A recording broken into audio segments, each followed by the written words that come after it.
And welcome to CCC News. Today we are welcoming Dennis Morgan, a principal broker and manager with Copperwest Real Estate here in the Dalles.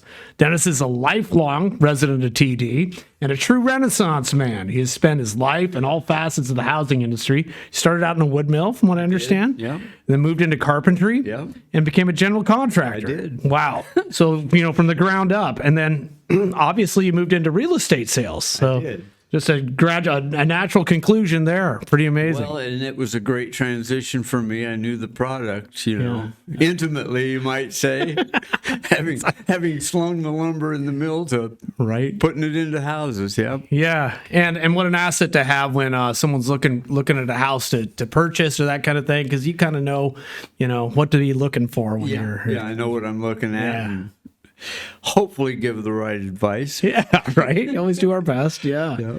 Yeah. Well, in your spare time, though, also you worked at establishing the theater company of the Dalles. You've umpired high school baseball. 33 years. Right. Oh my goodness. You're an active member of the Kiwanians. Yeah.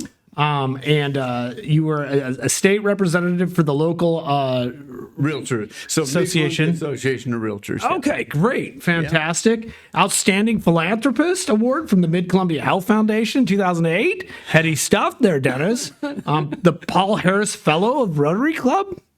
Yep. Wow. I mean, you've done a lot. And, we're just scratching the surface here. Well, it gives me kind of a swelled head. I'm not that great, but thanks for that. You're tenacious, though. I've always said since I started in this business, even when I started contracting, it's the community that pays me and I need to pay it back. Nice. So, yeah. And that kind of moves forward. I think about all your work over at the Civic as well. And boy, what a beautiful building that is now that all the renovations have been completed. Well, most all the... Yeah, most. It's an ongoing, it's virtually a 30-year saga. I've been on the board 29 years. And, my goodness. Yeah. And I was just commenting the other night, I was on with most of the original members, the guys who decided to save it and paid $1 for the building and put a lot of blood, sweat, and tears in it. Mm-hmm. I can't quit. I feel like I owe it. Yeah, right. It's one of those things. Yeah. You just gotta, continue on and amazing. I also know you through your children, like Keith Morgan, who was here, and he was instrumental in getting the boat dock built down there. Yep. In one of his previous lives, he worked for MSC. Right. Which is a cruise ship company? They repaired all sorts of marine vessels. Okay. Yeah. And through that, he made connections in the shipping business and was able to connect up with the right people, the city up with the right people to get the dock built. And amazing. Yeah. And then Sky, who's been a great friend of my cousins, Donald and Derek, and known him for years. I just ran into him the other day at McCack. He was over there working at the warming shelter. And Gloria Center. Yeah, good guy. Thank you. Yeah, pretty proud of my kids, Yeah, and then the Madeline. Yeah, I mean, I'm just going to keep going because she was in my daughter's class. Yeah, and so swim team. Yeah, right. And how many grandchildren do you have there? Well, all total, I have 8. Wow. Sky has 2. Nice. Keith has 3, and Madeline has 3. Yeah, fantastic, Dennis. Those 3, the 3 youngest, they're here in town. Yeah. So, get to spend a fair amount of time with them. They're Grayson, the oldest, is a little over, he'll be 4 in July. Mm-hmm. And then twin 2-year-olds. All right. Wow. That's a house. That'll keep you busy. In fact, I went home for lunch today, and there they were. Awesome. All right. And you're married to Shannon McLeod? Yes. Is that right? Did I get her maiden name correct there? That's correct. Thank you. Good. Yeah, very good. All right. And then a little bit. Well, I mean, I even know you from the Deschutes, I've seen you hacking away like me, pulling on the oars against 20-mile-an-hour winds. So we kind of have some things in common. Some of those days. Yeah, they're rough.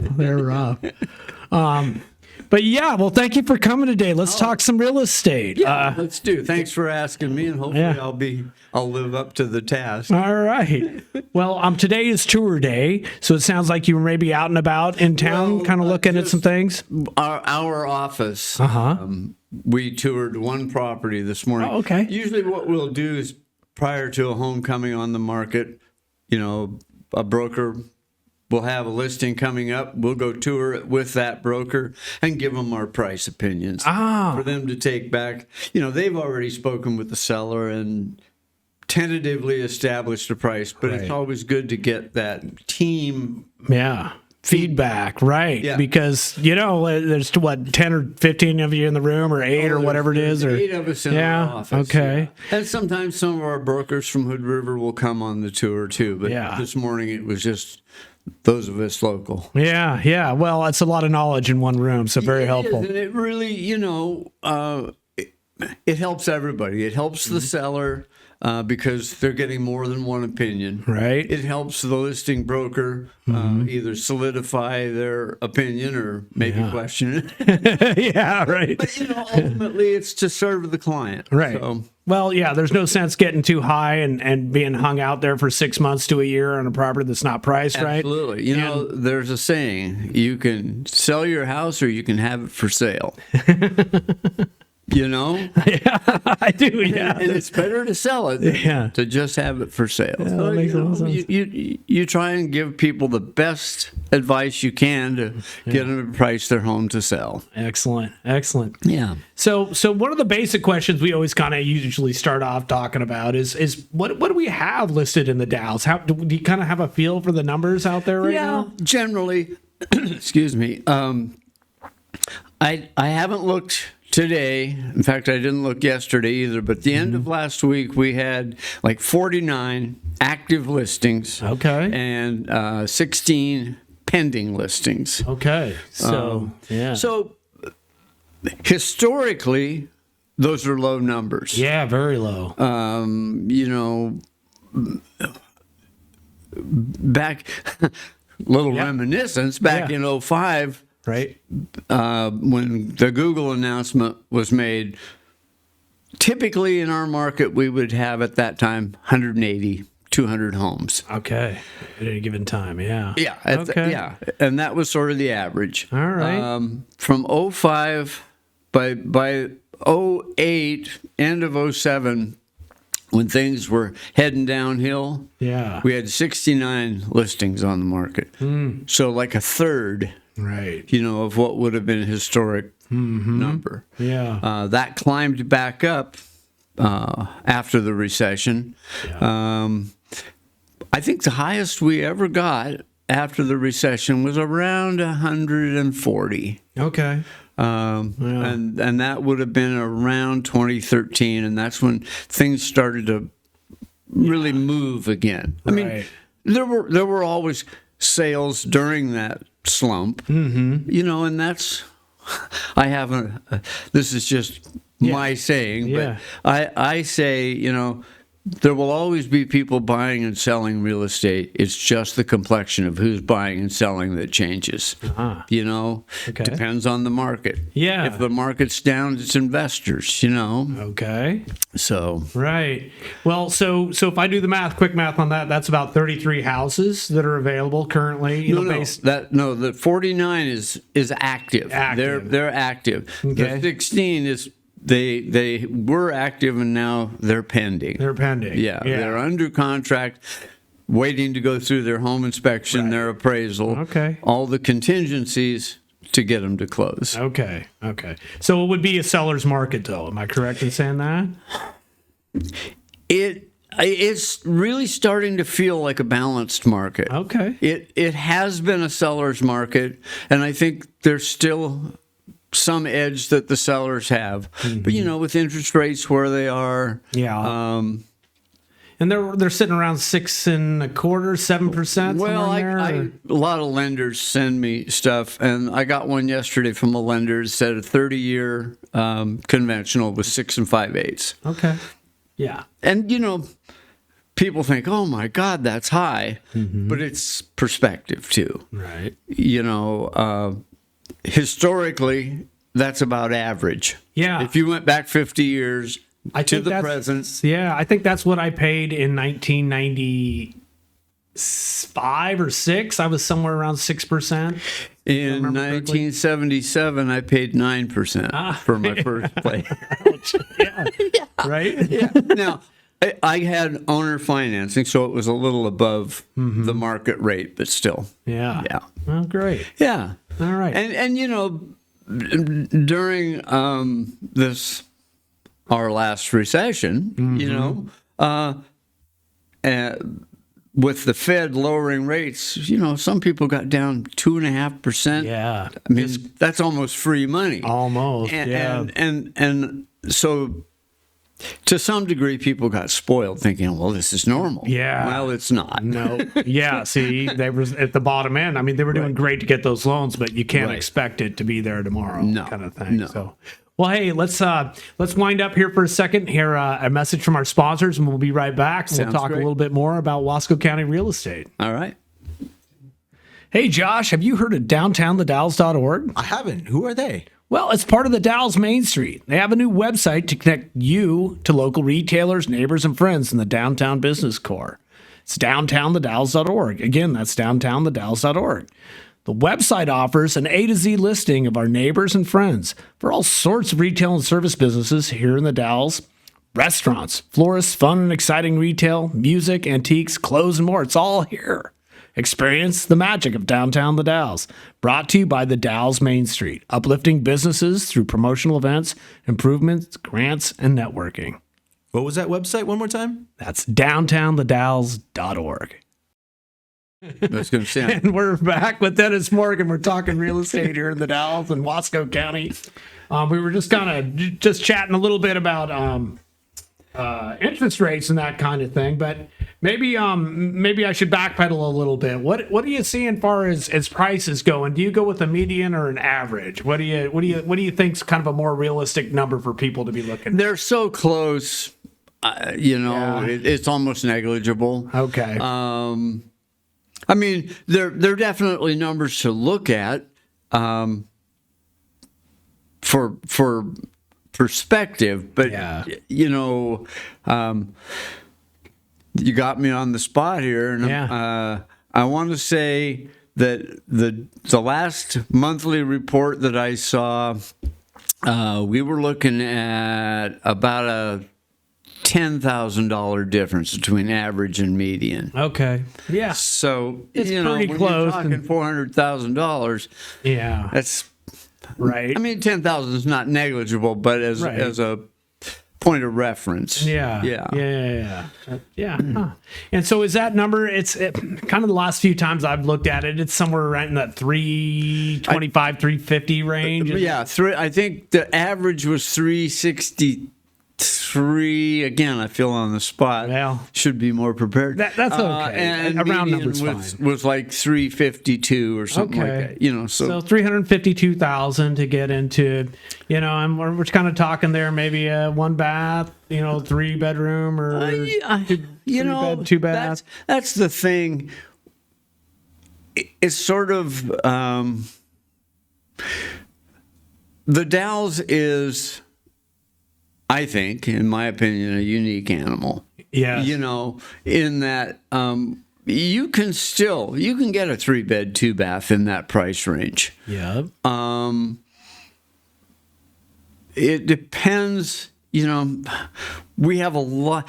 I always try to tell people when I do a market analysis for them, remember, this is going to be apples and oranges. We don't have like in a metro area where you have a huge subdivision and, this house down, these 5 houses in this same neighborhood, great comps. Right. You know, I might be in Chenoweth, I might be up on Columbia View Heights. Yep. You know, trying to find what closest approximates what I'm looking at. Right. You know, the home that I'm trying to value. Yeah. So it can be a real challenge. Oh yeah, for sure. You know? And to some degree,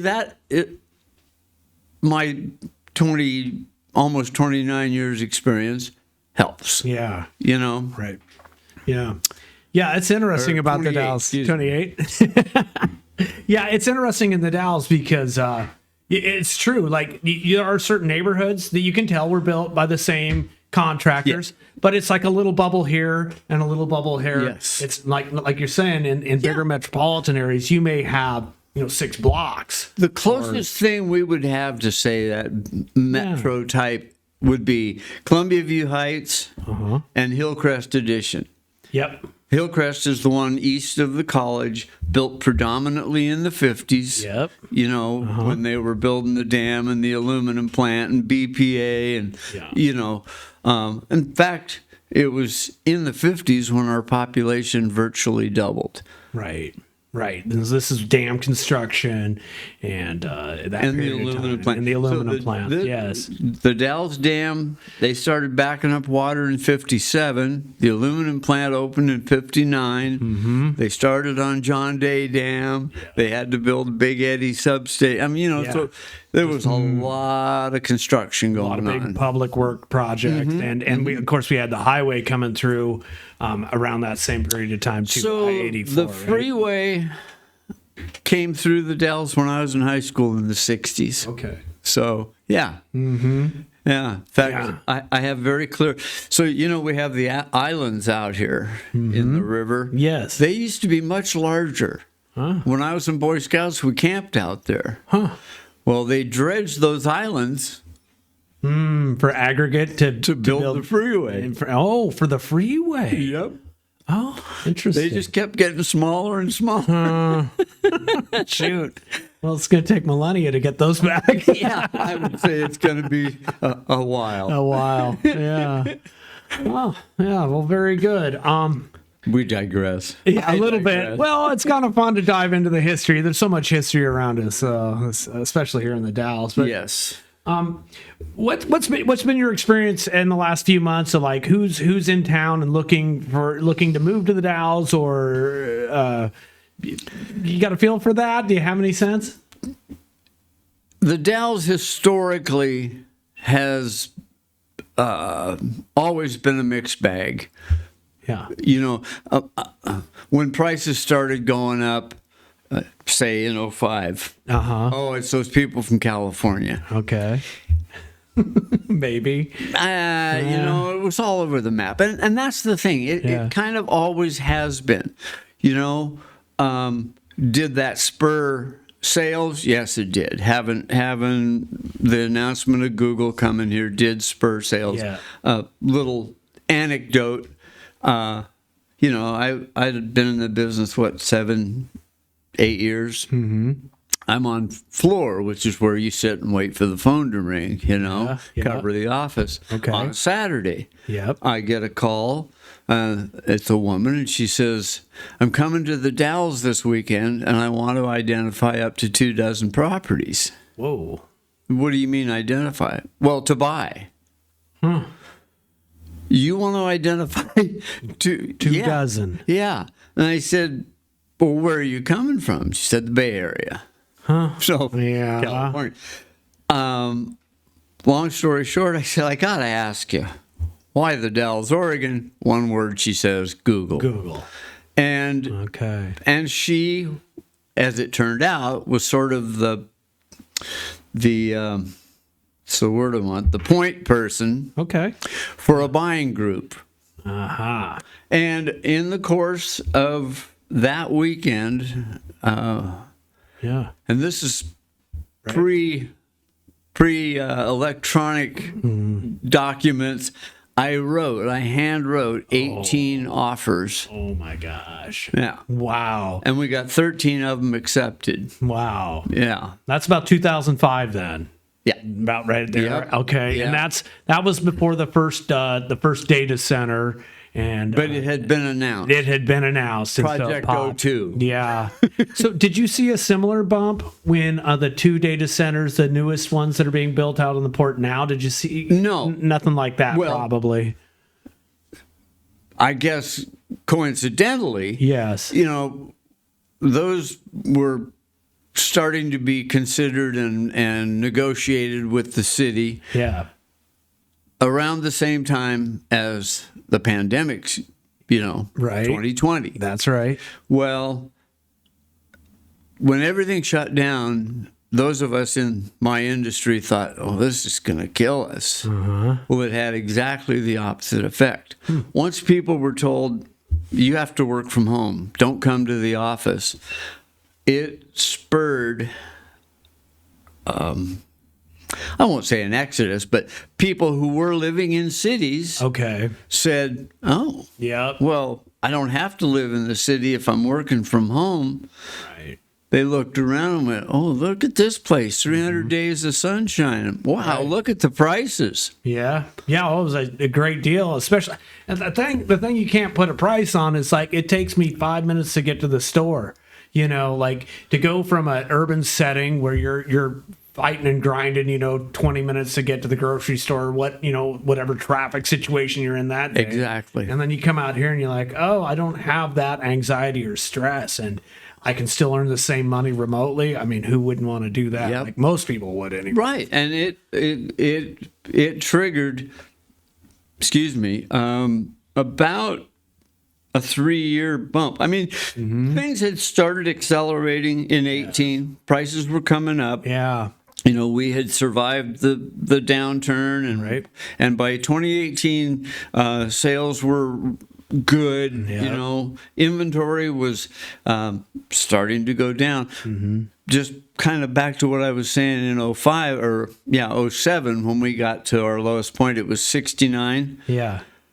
In 2023, I believe it was, we got down to 19. Wow.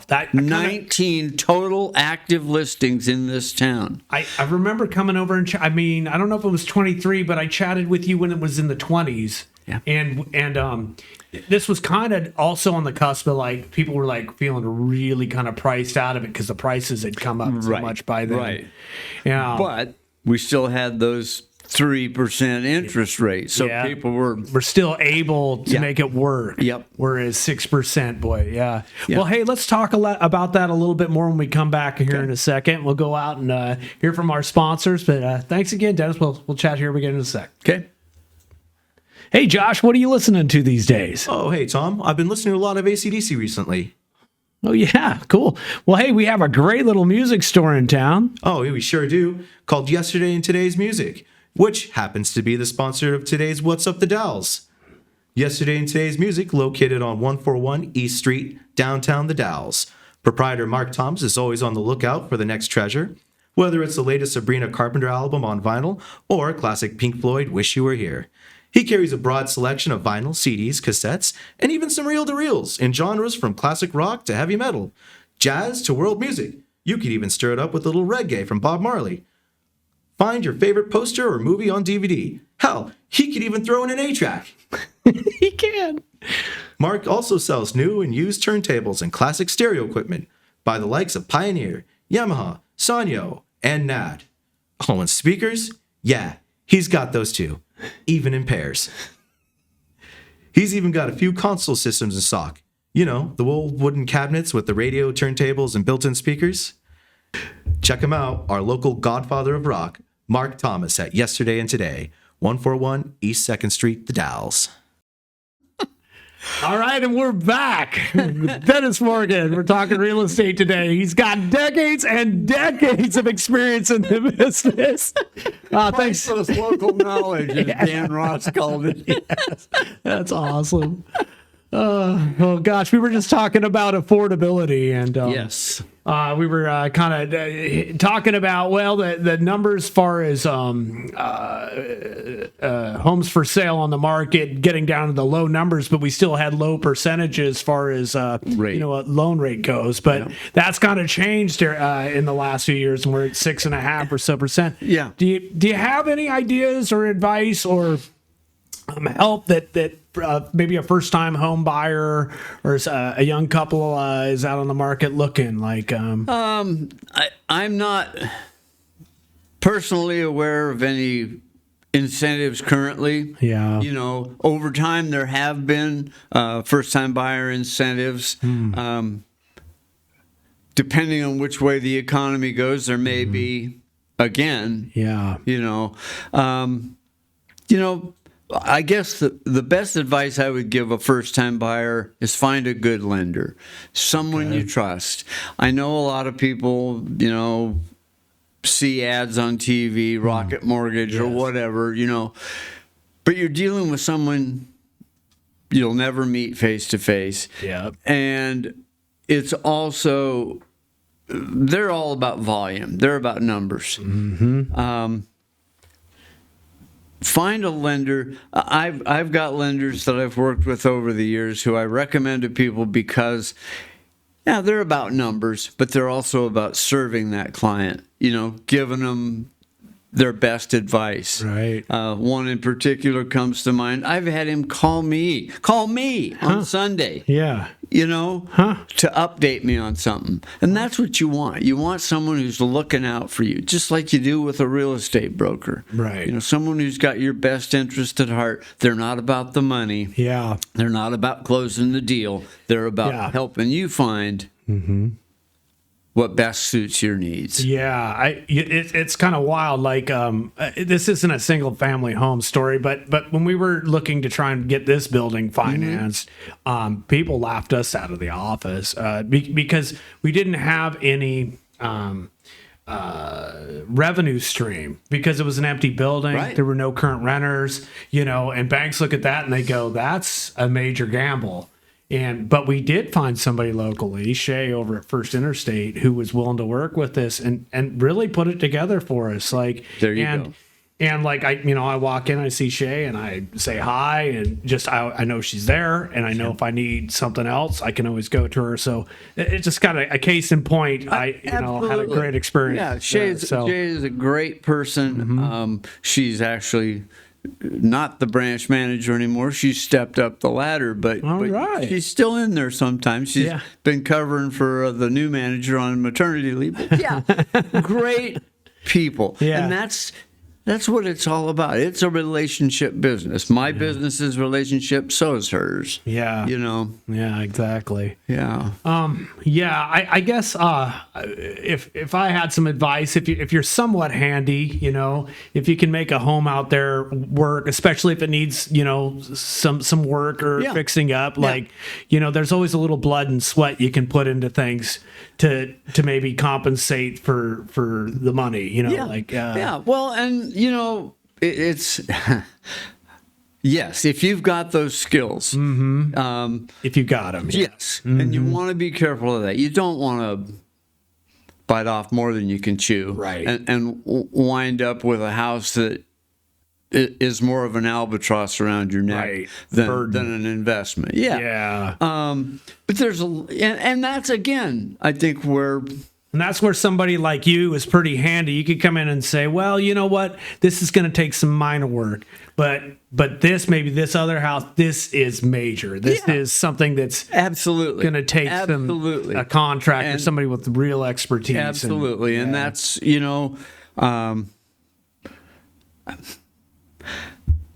I am all about making the client happy. Yeah. Walking away that when they get in their home, they're comfortable, they're not overwhelmed, Right. I'm not stating it very eloquently, but it's really that's my job, is to make sure that they don't bite off more than they can chew. Right. And so a lot of that is getting to know your client, of course. Yeah. Exactly. Building that relationship. Yep. And and understanding their capabilities. And no, that makes sense, because you want it to fit them, and you want it to, everything's kind of got to fit, right? Yes. It's kind of, well, and having a background in construction and having survived my own mistakes in that regard. Oh, I can fix this. What was I thinking? That's been some valuable knowledge. Right. Yeah. I can usually fix things made out of wood most of the time, but when it comes to cars, oh God. Right. The first contractor I worked for, He had a saying. He was a custom builder, and he'd say to his clients, if it's made out of wood and you can imagine it, I can build it. Wow. The question is, can you afford it? Yeah. Because, Yeah. Oh, very good. Well, awesome. Thank you so much, Dennis. I appreciate you coming out today and chatting with us. I was happy to do it, Tom. I appreciate you thinking of me and thinking I was capable. Oh, yeah, you are. You're welcome back anytime. Well, thank you. All right. All right. Well, that's Dennis Morgan. All right. Come back and join us again for the next CCC News podcast installment. Have a great day.